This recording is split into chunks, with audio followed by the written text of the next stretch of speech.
disse que ia vomitar. Todas essas igrejas, querido, vão trazer para nós uma mensagem. E há 3 formas de aplicação aqui dessa mensagem, né? Da representação de cada uma dessas igrejas. A primeira delas, tá? Diz que a igreja, as 7 igrejas, elas são contexto real, literal do que está acontecendo aqui. Era literalmente o problema de cada uma dessas igrejas. Era o sentido literal, tempo real. O segundo significado, a segunda aplicação, diz respeito a todos os crentes. Tudo que está passando nas 7 igrejas pode estar passando com cada um de nós, um pouco com cada um de nós. Alguém pode estar vivendo a melhor fase da sua vida espiritual, se sentindo a igreja de Filadélfia. Há aqueles que podem estar passando por aquela experiência da igreja de Éfeso.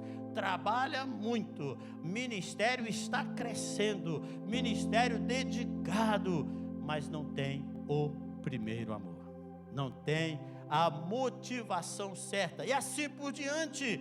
Cada um de nós podemos estar passando por experiências semelhantes ao que essas igrejas estão passando. Aquela que é permissiva, aquela que é corrupta, mas lembrem-se, todas são igreja do Senhor, ok? A terceira aplicação é temporal. A igreja de Éfeso, a primeira igreja, representa o cristianismo. As igrejas do primeiro século, ou as igrejas que vêm, o tempo que vem, aliás, após a morte dos apóstolos. Após a morte dos apóstolos, aí se inicia o período que nós chamamos o período da igreja de Éfeso. E depois desse período vem o período da igreja de Esmirna, e cada uma dessas igrejas representa um período diferente do cristianismo, uma fase do cristianismo no mundo, uma fase da igreja global. Estão aqui, compreendeu o que eu estou dizendo? Nós vamos estudar cada uma delas. As igrejas, vejam bem, a todas as igrejas, a todas as cartas, o Senhor Jesus se apresenta a elas de uma forma diferente. Por quê? A forma como Deus se apresenta ao seu povo, o próprio nome que Deus dá ao seu povo, o Jeová Jiré, o Jeová Rafá, o Jeová Nissi, ele se apresenta de formas diferentes e em nomes diferentes para trazer uma mensagem específica para cada igreja. Então Jesus vai se apresentar a cada uma das igrejas de uma forma diferente. Tem a ver com o momento que ela está passando e com a mensagem que precisa ser entregue a ela. Deus é glorioso, é grandioso na sua multiforma de dar a conhecer-se a si mesmo e a sua palavra à igreja. Entende isso? Não podemos formatar. Nem sempre ele vai falar da mesma forma ou vai se apresentar da mesma forma. Mas há uma coisa que é comum em todas as igrejas, em todas as cartas. Jesus vai dizer o seguinte: conheço bem as suas obras. Isso é comum em todas as igrejas. Significa o quê?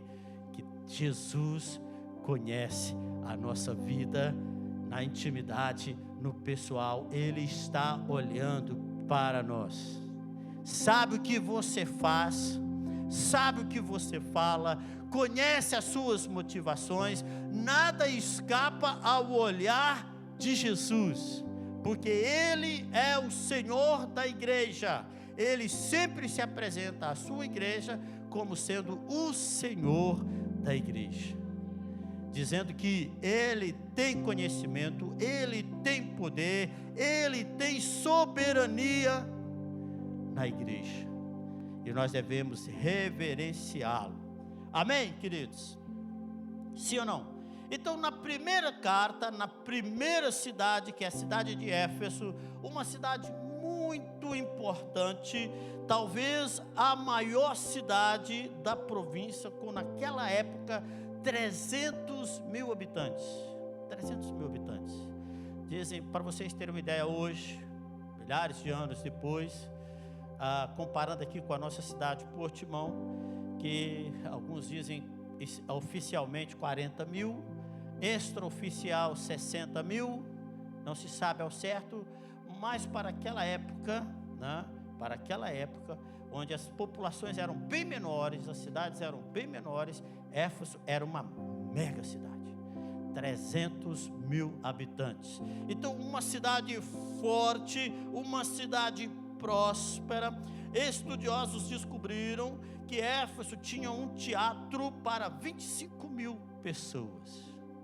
Era o local ideal para a gente fazer a conferência de missões. Que maravilha!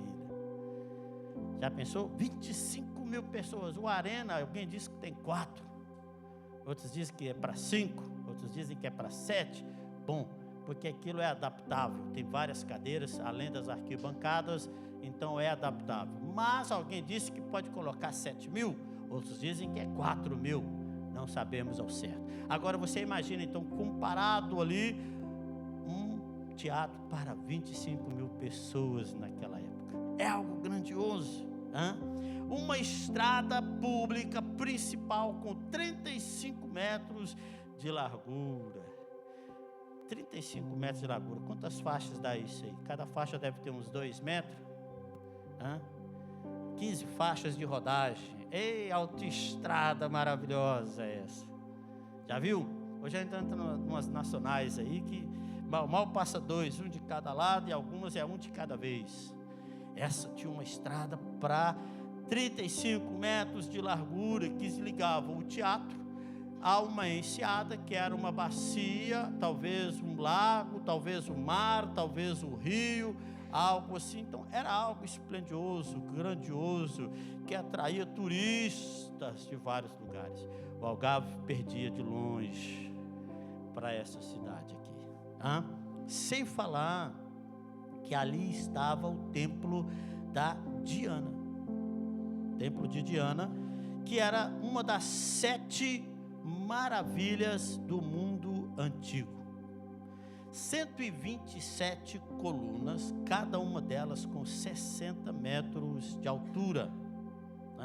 E os irmãos, o povo, aliás, de Éfeso, tinha um grande orgulho da sua cidade e do seu templo, o templo de Diana. Por isso que lá em Atos capítulo 18, quando Paulo chega em Éfeso, Atos 18, 19, Paulo vai pregar em Éfeso, os irmãos estão convertendo, as pessoas estão se convertendo, há um reboliço, os donos da cidade, os donos do negócio ficam revoltados com aquilo e tentam tudo contra Paulo, tentam tudo para impedir o progresso do evangelho. Mas essa era uma igreja forte, essa era uma igreja que nasceu na palavra, e essa igreja resiste às perseguições, e ela cresce, e ela toma uma dimensão, para a honra e glória do nome do Senhor, uma dimensão grandiosa. Amém ou não? Estamos aqui viajando por Éfeso, ok? Sim ou não? Paulo ali, quando implanta esta igreja, Paulo sofre, Paulo levanta apóstolos, presbíteros, líderes da igreja, e no finalzinho do seu ministério, já aí voltando para Jerusalém, Paulo manda chamar, Paulo vai a Mileto, uma cidade próxima de Éfeso, e manda chamar os presbíteros de Éfeso, e vai dizer para eles: cuidem da igreja, porque quando eu partir, vão entrar na igreja lobos devoradores, lobos ferozes, pessoas que vão tentar destruir a igreja. Agora observe, Paulo diz que eles vão entrar na igreja. O ataque não vinha de fora, o ataque vinha de dentro. O problema não estava lá fora, o problema estava lá dentro. Estão aqui entendendo isso aqui? Pessoas que vinham com heresias, ou pessoas que vinham com falsos ensinos, que iam desviar o povo de Éfeso, a igreja de Éfeso, do caminho certo, da doutrina dos apóstolos, da doutrina do Senhor Jesus. Então, queridos irmãos, só para vocês entenderem o que é Éfeso, ok? E Jesus vai se apresentar como para essa igreja, o versículo 1. Aquele que tem na sua mão direita o quê? Coloca para mim o versículo 1. O que Jesus tem na mão direita? O que Jesus tem na mão direita, queridos? 7 estrelas. O que mais que tem, diz o versículo? Ele está caminhando. Caminha onde? No meio do 7 castiçais. E o que é isso aí? Você vai pensar assim, meu Deus, o que significa isso aí? Não estou entendendo nada. Por que 7 estrelas? O que são essas 7 estrelas? O que são as 7 estrelas que estão na mão de Jesus? Os pastores, o anjo da igreja, os líderes da igreja, eles o sustentam, ele tem o poder. As igrejas são os caminhos, o caminho onde ele passa. Como é que está lá o versículo? Assim diz o que tem as 7 estrelas na mão direita e que caminha no meio dos 7 castiçais de ouro. Os 7 castiçais de ouro são a igreja e as 7 estrelas são os pastores. Não quer dizer que pastor é estrela, ok? No sentido de estrelato, pelo amor de Deus, isso não. Tem alguns líderes que se sentem, né?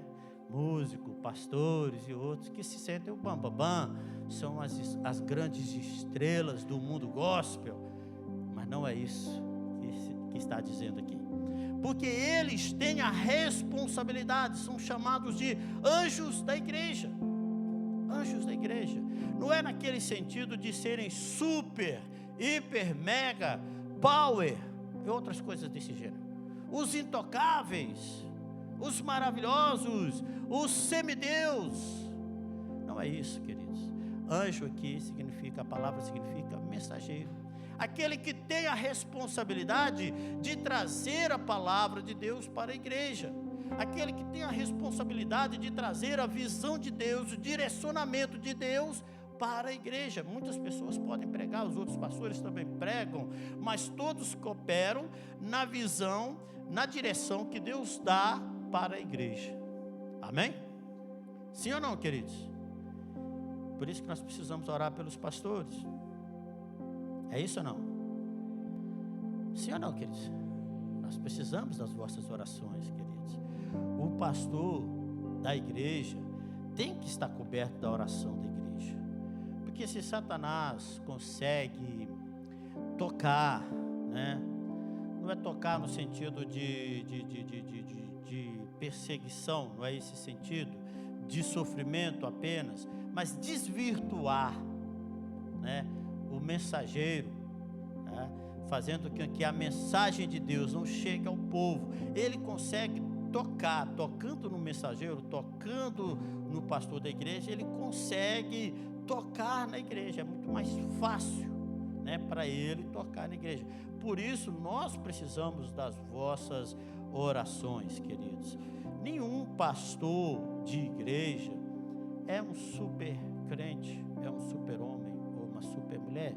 Todos os homens e mulheres possuem as mesmas fragilidades, são feitos da mesma matéria, todos, ok?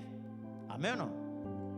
Não espere de um pastor superpoderes, não espere de um pastor que ele seja infalível. Infalível é a mensagem que os pastores trazem, mas os pastores não são infalíveis, ok? Sim ou não, queridos? Não estou aqui fazendo uma promoção, não é isso. Mas uma coisa eu posso dizer: eu preciso das vossas orações. Glória a Deus. E o versículo 2, o que vai dizer o versículo 2 sobre esta igreja? Conheço bem as tuas obras, os teus sacrifícios. Irmãos, olha que igreja que trabalha duro, que rala. Aqui não tem crente preguiçoso, não. Quanta paciência, algumas traduções diz perseverança tu tens. Não é um povo que desiste fácil, não.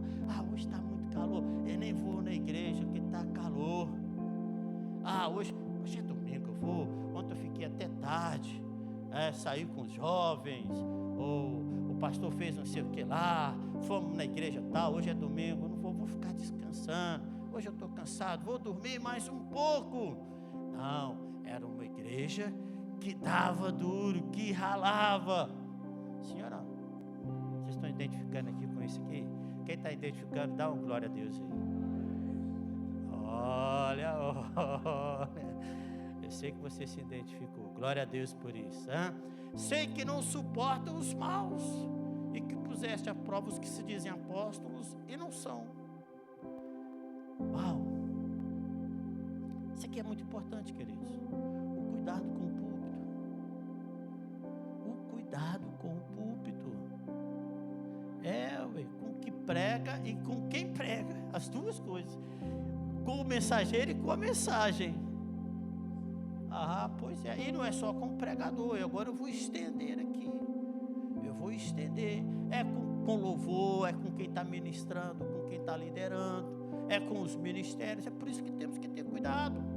Hoje em dia, com essa concorrência de denominações que há por aí, porque há uma concorrência muito grande, pessoas que estão procurando promoções, tem pessoas à procura de promoções. Você sai de uma igreja diácono, chega na outra presbítero. E tem uns que vêm do Brasil para cá e são consagrados no avião. Chegam aqui pastores. E assim por diante. E a gente tem que ter cuidado com isso. Não é qualquer um que chega e diz: eu sou o pastor da igreja tal. Que bênção, maravilha, que bom. Sente aí, vamos comer 1 quilo de sal juntos. Ou não? Vamos comer 1 quilo de sal junto. É assim como tudo na vida. Como tudo na vida. Você que está procurando um namorado, o jovenzinho que quer casar, chega lá o príncipe, vamos ver se é príncipe mesmo. Vamos comer 1 quilo de sal junto. Nem tudo que reluz é ouro. Vocês sabem disso. Então a gente tem que ter cuidado. Assim ou não? E às vezes nós julgamos as pessoas pelos títulos, pela roupagem. E aqui nós aprendemos o que? Examinar, conferir. Paulo vai falar de uma igreja que examinava o que ele pregava. Quem sabe? Bereia. Paulo vai dizer: eles são mais excelentes do que os de... Essa outra ninguém sabe. Tessalônica. Porque os bereanos conferiam tudo. Espera lá, deixa eu ver se é isso mesmo. Tem um pastor na internet aí bombando. Ele está com 2 milhões de seguidores. Você pensa o quê? O vídeo dele tem mais de 100 mil visualizações. Esse cara é bom, é ou não é? 100 mil visualizações. Até um ratinho que parecia cantando na internet tem mais de 100 mil visualizações, queridos. Isso não quer dizer nada. Estou entendendo o que eu estou dizendo ou não? Sim ou não? Vamos examinar as escrituras. Amém? Mas se nós não conhecemos as escrituras, então vamos examinar como? Vamos comer aquilo. Há muita coisa ali na internet que nós não sabemos a origem. E tem até palavras bonitas, mas nós não sabemos a origem. São autores desconhecidos, são pregadores desconhecidos, mas muitas das vezes são espíritas, são de várias outras religiões. Tem uma palavra bonita, mas aquilo é isco. Aquilo é isco.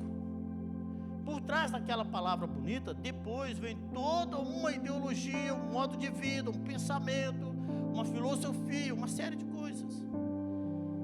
Então afaste-se logo, porque o povo crente tem o Espírito Santo, tem o maná, tem mesa farta. Na igreja do Senhor tem pão, tem comida, tem mesa farta. Vai para o culto, ouve a palavra, lê a palavra na sua casa. Não toleres os que se dizem apóstolos, mas não são. Não toleres isso. Às vezes nós somos muito tímidos para defender a verdade. somos muito tímidos, calamos e engolimos muita coisa. Sim ou não? Por não entender, por falta de coragem, vamos engolindo, vamos aceitando. Mas essa igreja aqui não, põe todo mundo à prova. Toda gente que se diz pregador, se diz pastor, se diz presbítero, diácono, apóstolo, vamos pôr todo mundo à prova para ver se é mesmo de verdade. Há muito tempo atrás, vou contar uma história, uma experiência que foi forte. Quando nós pastoreávamos no norte, estávamos no início, estava orando pela manhã na igreja, a porta bateu, atendi a porta, era um senhor que vinha do Brasil, querendo conversar. Nós conversamos, ele se apresentou como pastor de uma grande igreja em São Paulo, e tem uma coisa que eu acho que os paulistas não sabem, é que mineiro é desconfiado demais da conta, né? E quando ele já falou de uma grande igreja, estava ali naquele lugarzinho pequenininho, eu falei, já desconfiei, né? Vamos lá ver o que vem aí. E ele era autor de 2 livros, a mulher tinha ministério, soprava e as pessoas caíam. Eu pensei assim, para cair nem precisa soprar. A Bíblia diz que basta estar em pé, até agora eu não estou sentindo nada, mas vamos lá, vamos ver o que é isso aí. E muita coisa e tal, e eu falei assim, tudo bem, meu amigo. E depois ele disse assim, o que foi melhor foi esse, eu não vim aqui para pastorear, eu quero ser pastoreado. Falei, então você ficou aí no lugar certo, senta aí. Vamos comer 1 quilo de sal juntos, em outras palavras. Passado mais um tempo, sumiu todo mundo. Eu nunca mais tive notícia. Então, de repente, mais um tempo, me liga a esposa. Falei, pastor, quero convidar você para um trabalho aqui na minha casa. Falou, irmão, nem sabia que você tinha voltado, que você estava viva, quem dirá que tinha trabalho na sua casa. Pastor, meu marido falou para o senhor, falou o quê? Eu não sei do que você está falando. Então vamos ter uma reunião. Afinal de contas, resumindo, o pastor tinha vindo do Brasil e era realmente pastor de uma grande igreja. Mas por que ele veio do Brasil? Por que ele veio do Brasil? Fugido do Brasil? Por causa de um caso extraconjugal. E estava em Portugal para recomeçar a vida com a esposa. E por que ele sumiu? Porque a esposa descobriu que ele estava se voltando a comunicar com o caso antigo que ficou lá no Brasil. E entre todas as histórias, você fica a olhar assim, tá vendo? Nem todo mundo que se diz pastor, presbítero, diácono, pregador, cantor e mais isso, profeta. Examine segundo as escrituras, ponha à prova, coma 1 quilo de sal primeiro. Entende o que eu estou dizendo ou não? Não fica aborrecido comigo não, mas é mesmo assim, tá bem? Às vezes alguns nem ficam na nossa igreja, eu chego aqui, sou pastor, por causa dos maus, alguns bons vão junto, mas é assim, não quer passar pela prova, até logo e bênção, como diz na minha terra. Tem que passar pela prova, tem que ser experimentado. Não vá colocando a cabeça debaixo da mão dos outros aí não, qualquer um não.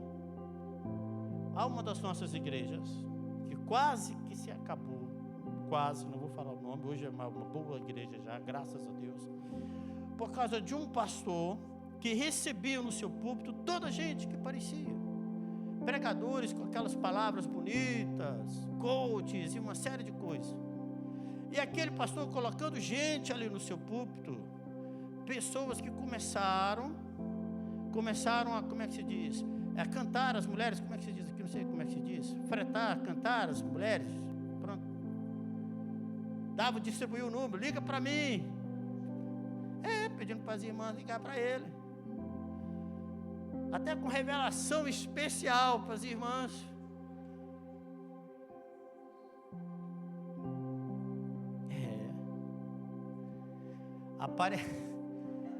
Apareceu há pouco tempo um aqui, pegando o telefone das irmãs. Eu chamei o Juarez, falei, vamos ter uma reunião com ele. O Juarez é maior que eu, sozinho não vou. Não chamei o Jato porque...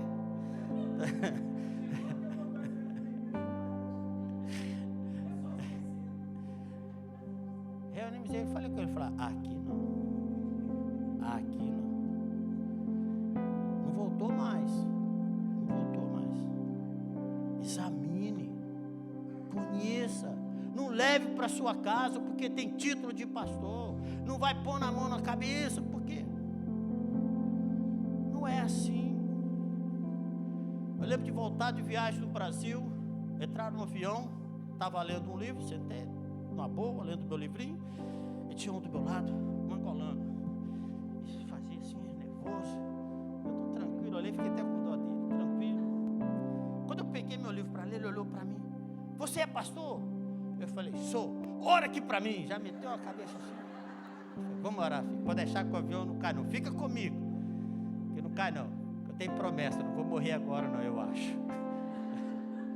Fica junto, fica junto. Cuidado, gente. Tenha muito cuidado. Ok? Isso é o que o Senhor Jesus falou de bom para essa igreja. O que Ele realçou aqui de melhor. Vocês examinam, vocês têm uma coisa boa. Vocês examinam os que se dizem profetas e não são. Você põe eles, vocês colocam eles à prova. Uau! Estão aqui, queridos? Além de ser uma igreja que trabalhava muito, que se esforçava muito. Agora, tem algum problema em trabalhar muito, gente? Tem problema? Tem problema em trabalhar muito?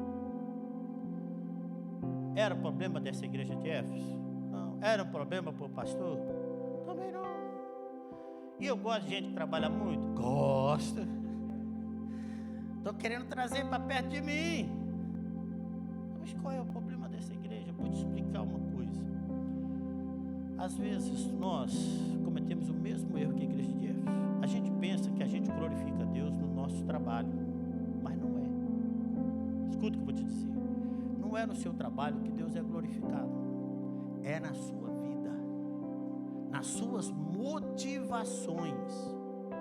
Tem muito trabalho sendo feito com motivação errada, com propósito errado, até para autopromoção e não para a promoção do Evangelho e do nome do Senhor Jesus. E Deus não vai aplaudir obras bonitas com motivação errada. Então aqui, alguém escreveu uma coisa que eu achei muito interessante. Diz assim: Deus não está interessado em receber glória de segunda mão, resultante da nossa atividade. Deus recebe glória vinda da sua atividade em nossas vidas. Então vê isso aqui. Não é das obras que realizamos, mas das obras que Ele realiza em nós. Glória a Deus. Amém ou não? E o versículo 4, então, que é a chamada de atenção, que é triste que para essa igreja. Tenho contra vocês o quê? Que vocês deixaram o primeiro amor. Vocês arrefeceram. O pastor Evaldo pregou aqui no culto de aniversário da igreja sobre o primeiro amor. Lembra? Muito bonito, né? Isso, queridos, todos nós, de tempo em tempo, temos que nos policiar e fazer uma análise pessoal, uma análise própria. Como é que está a minha devoção? Como que está a chama do amor por Jesus? Como que essa chama está? Será que ela está mais acesa? Está tão forte quanto no início? Ou está se perdendo com o tempo? E é tão curioso que exatamente para a igreja de Éfeso, que Paulo escreveu na sua carta, capítulo 1, carta de Paulo aos Efésios, capítulo 1, no versículo 15, Paulo vai dizer o seguinte: ouvi falar da vossa fé no Senhor Jesus e do vosso amor para com todos os santos. O que Paulo está dizendo assim? É conhecido, é notório o amor que vocês têm. Mas isso é lá atrás. Agora o Senhor Jesus está dizendo que vocês perderam o amor. E se nós não tivermos o cuidado, cometemos o mesmo erro. Alguém que se lembra de estar mais apaixonado por Jesus do que o que está hoje? Alguém se lembra que já esteve mais apaixonado do que o que está hoje? Quem se lembra disso? O que aconteceu no caminho? Por que nos perdemos? Por que a chama se esfriou? Foi pecado que aconteceu? Foi algum pecado que cometemos? Foi porque nós nos metemos em coisas que não devíamos, em trabalhos, em ativismo, perdemos o propósito, já não oramos pela manhã, não oramos à noite, já não lemos a Bíblia como antes, já não vamos aos cultos tanto quanto íamos antes. Houve um período, há um tempo atrás, que havia culto nas igrejas quase todos os dias, principalmente a Assembleia de Deus. Dos assembleanos, assim, não vou falar antigo não, assim, de uma geração mais, assim, tem alguém aqui que já foi assembleano? Não? Já, alguns. Como é que era? Começava na segunda, ciclo de oração, visita, culto de ensino, culto de manutenção, era culto todos os dias. Hã? Já aqui, a Assembleia de Deus, gente. Mas e hoje?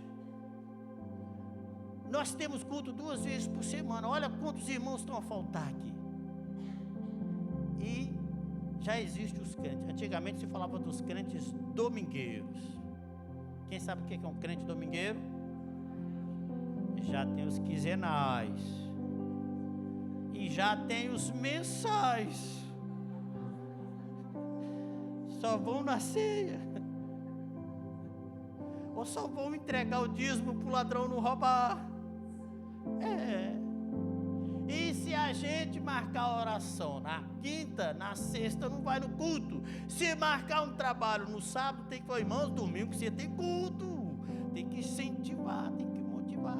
Tem até que prometer um doce. Olha, vai ter uma bênção para a sua vida. É igual prometer doce para criança. Chegamos a esse ponto. Mas isso também é um reflexo, querido. Também é um reflexo de que o nosso amor está se esfriando. Pode ser que você não concorde comigo, mas deixa eu te falar, um bom termômetro da nossa espiritualidade, da nossa paixão, é a presença nos cultos.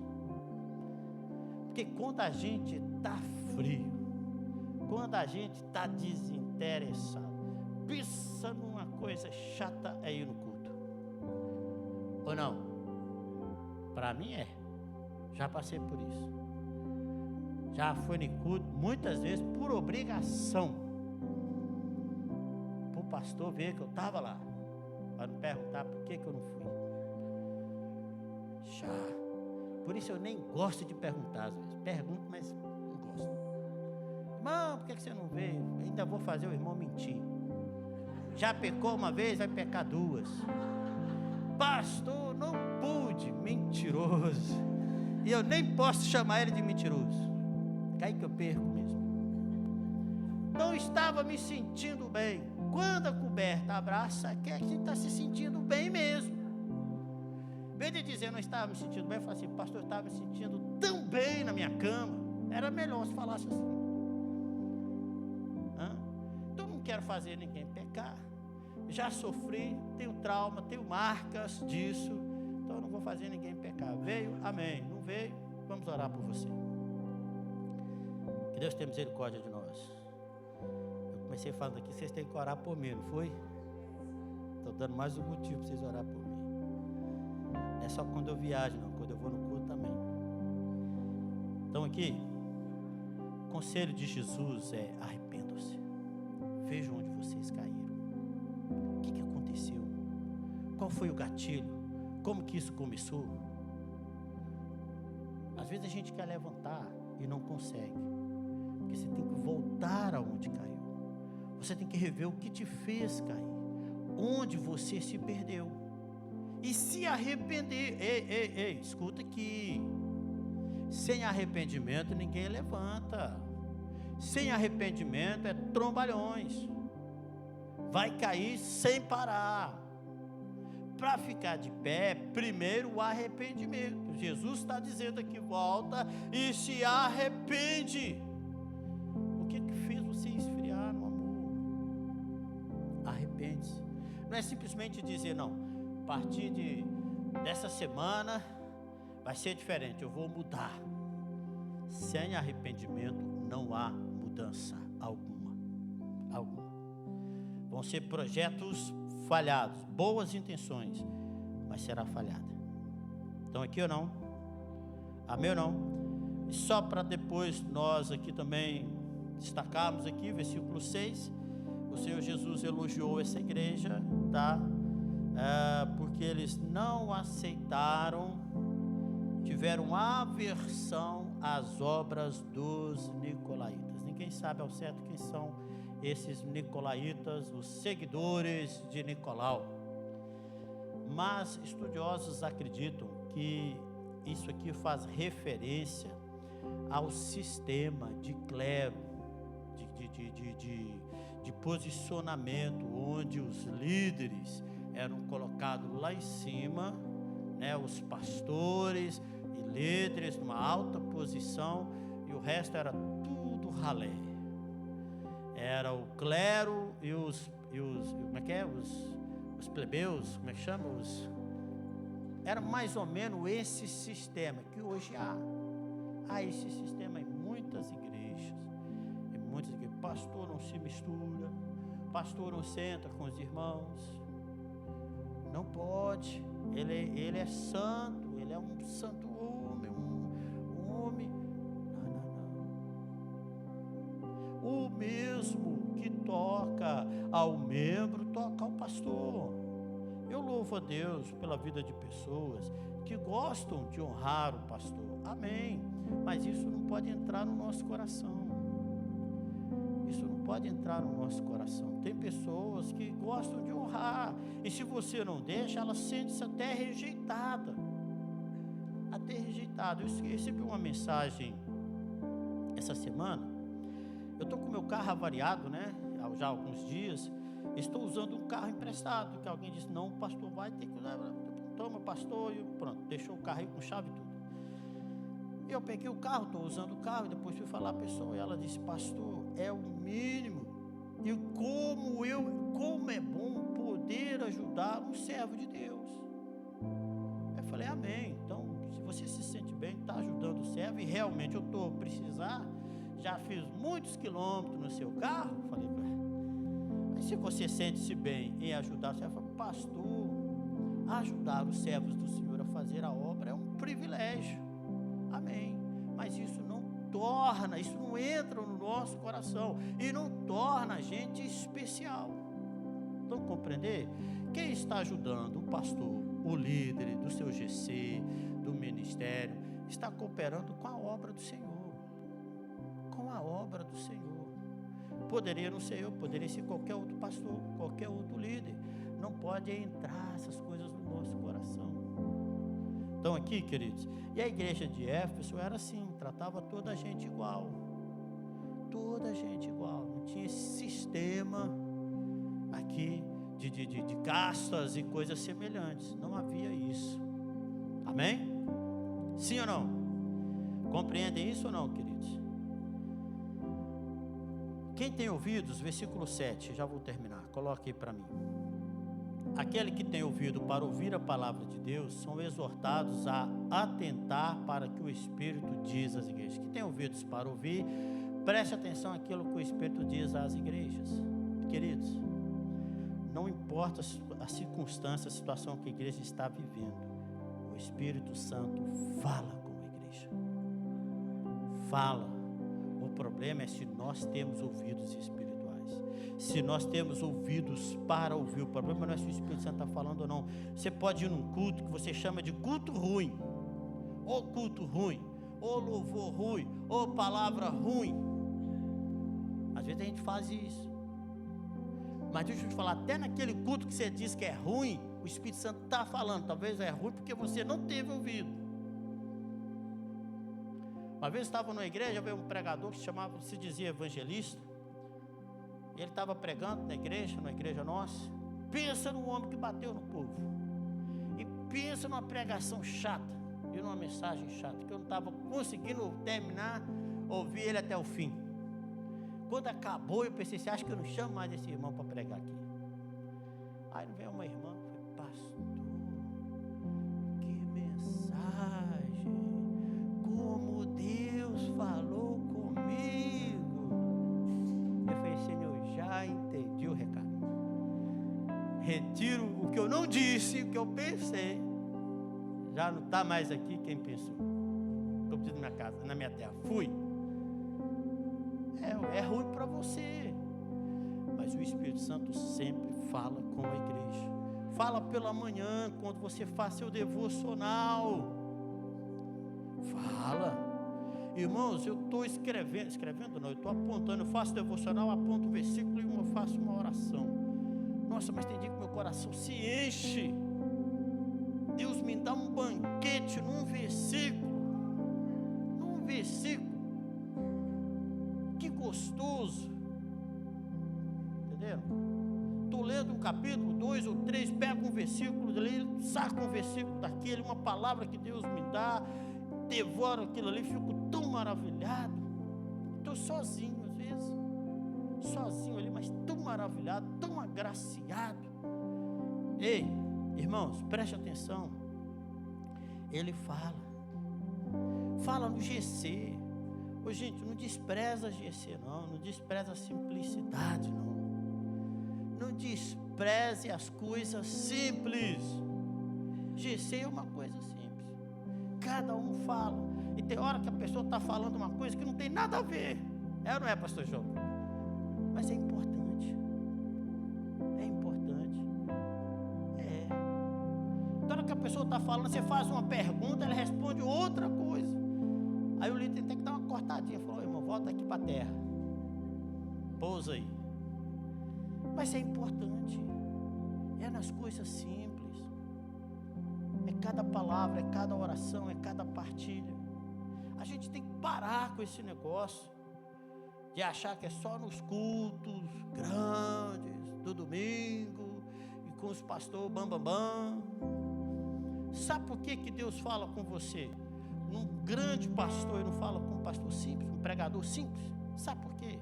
É porque você só tem ouvido e só tem coração para o grande, não tem para o pequeno. Quando você vai ouvir um irmãozinho que está pregando, que está abrindo o culto, que está orando pela oferta, você ouve já com o coração fechado, você já não espera coisa boa nenhuma dali. É como fizeram com Jesus. De Nazaré? Pode ver alguma coisa boa de Nazaré?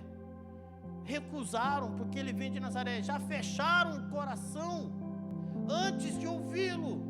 E por mais que Jesus falasse e pregasse, eles não entenderiam, não ouviriam. Talvez se viesse numa carruagem, ali está o descendente de Davi, com uma bandeira de Davi assim naquela carruagem. Ele é filho do fulano, que é filho do fulano, e que é descendente de Davi, é ele, vamos ouvi-lo. Mas ele entrou em Jerusalém montado no jumentinho. Ele vem de Nazaré. Ele usa roupa simples e sandálias simples. Anda no meio de uma gentinha aí, que nem judeus são muitas das vezes. Come com pecadores. Esse aí, e desprezaram Jesus. Então cuidado. Amém? Para terminar, a igreja de Éfeso, elogio, trabalho árduo, perseverança, repreensão, abandonaram o primeiro amor. Que Deus tenha misericórdia de nós. Vamos ficar de pé, queridos, para nós orarmos.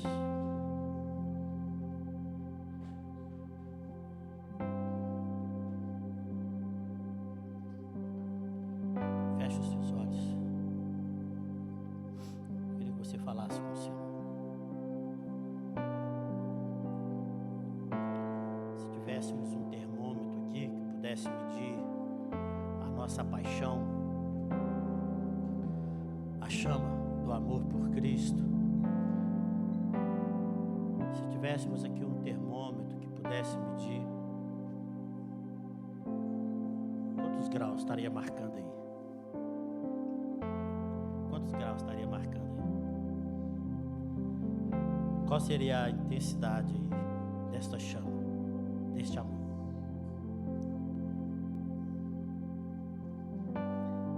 Há formas de medir. Tempo de oração, devocional, leitura bíblica, presença nos cultos, Jesus. Há formas e formas e formas de medir aí esta paixão. O que te motiva? Examine as motivações do seu coração. O que te leva a fazer o que você faz é amor a Cristo Jesus? Ou é rotina? Ou é responsabilidade apenas? Porque você é muito responsável, porque você é dedicado, porque você tem um nome, um ministério a zelar. Não sei qual é a sua motivação, mas a principal motivação para aquilo que você faz tem que ser amor a Cristo Jesus. Nem é as pessoas a principal motivação. Devemos amar as pessoas, sim, mas a motivação para fazer o que fazemos é amor a Cristo. É amor a Cristo Jesus. Até a motivação para ajudar pessoas é amor a Cristo Jesus. Motivação para cantar, para pregar, para ir ao culto, para ler Bíblia, tudo. A motivação tem que ser o amor a Cristo Jesus.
Feche os seus olhos, levante as suas mãos. Se você precisa de ter um amor aumentado, coloque as suas mãos no seu coração. Eu quero, queridos, eu quero que a chama de amor do meu coração aumente cada dia mais. Quando eu olho para Jesus, tudo que Ele é, digo a mim mesmo: eu preciso amá-lo mais. Eu preciso. Eu quero ser como aquela mulher que entregou aquele perfume, derramou aquele perfume sobre Jesus, enxugou seus pés com cabelo. Eu quero todos os dias levantar apaixonado por Jesus. Todos os dias estar mais apaixonado por Jesus. Não é apaixonado por ministério, não é apaixonado por igreja, isso também é bom. Mas perante a paixão que tenho por Jesus, todo o resto é nada. O que importa é a paixão que sentimos por Jesus, é sermos apaixonados por Ele. Nada nos abala deste amor, queridos, nada nos abala deste amor. Não importa se falam, se perseguem, se criticam, não importa. O que importa é nosso relacionamento com Jesus. Não faz sentido uma vida que se diz cristã se não tem relacionamento íntimo com Jesus, se não está apaixonado por Jesus. Eu não quero outra coisa, eu quero a presença de Jesus, eu quero relacionamento com Jesus. As coisas materiais não me fazem falta, o que me faz falta é a presença de Jesus. Sem ela não posso ficar. Maravilhoso Deus. Senhor, acende a chama que um dia foi apagada. Senhor, traz de volta este amor, Senhor, aos corações. Traz de volta esta paixão por Jesus, esta paixão que nos faz como crianças, simples, apaixonadas, entregues aos cuidados do Senhor Jesus. Faz de nós, Senhor, apaixonados, Senhor, que sejamos uma igreja apaixonada, uma igreja dedicada, homens, mulheres, donas de casa, esposas, mães, pais, filhos, apaixonados por Jesus. Que a nossa marca seja a nossa paixão por Jesus. O que nos define, Senhor, seja a nossa paixão por Jesus. Aleluia, aleluia. O que nos define, Senhor, não são as roupas, não é a linguagem, é o nosso amor por Jesus Cristo. Oh, aleluia. Transforma corações aqui nesta noite, Senhor. Quebra jugo, quebra cadeias e prisões. Em nome de Jesus, que o amor cresça, que o amor aumente, que a paixão seja acesa.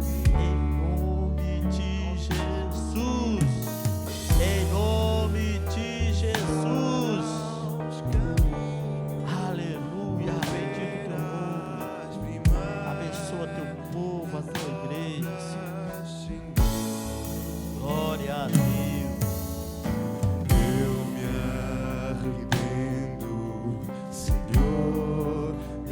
Arrependo, Senhor, me arrependo, Senhor. Eu quero voltar ao primeiro amor, ao primeiro amor. Eu quero voltar a Deus. Eu quero voltar ao primeiro amor, ao primeiro amor.